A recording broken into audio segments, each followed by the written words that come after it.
এই জায়গাটা তো সবাই চেনো, এই জায়গাটা খুব পপুলার। তাই লাস্ট টাইম আমার ইচ্ছে ছিল কেভেন্টার্সে আসার, বাট সময়ের অভাবে কেভেন্টার্সে আর আসা হয়নি। তাই এবার দার্জিলিং এসে আমি সবার আগে কেভেন্টার্সে গেছিলাম।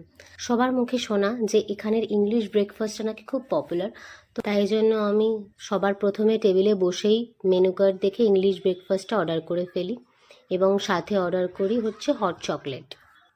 দামগুলো তোমরা মেনু কার্ডে দেখতেই পাচ্ছ। এই ইংলিশ ব্রেকফাস্টের মধ্যে সসেজ, সালামি আর হ্যামটা সত্যিই ভালো খেতে ছিল। আর ফ্রাইড এগ নর্মালি তো আমরা সবসময় খাই, তো অবভিয়াসলি ওটা ভালোই ছিল। পর্কটা একটু সল্টি ছিল আর হট চকলেটটা ভালোই ছিল। যেহেতু আমি সকাল সকাল মহাকাল টেম্পলে পুজো দেওয়ার পরে কেভেন্টার্সে গিয়েছিলাম, তাই জন্য কেভেন্টার্সটা মোটামুটি ফাঁকাই ছিল। জানিও তোমাদের এই মিনি ব্লগটা কেমন লাগলো। টাটা।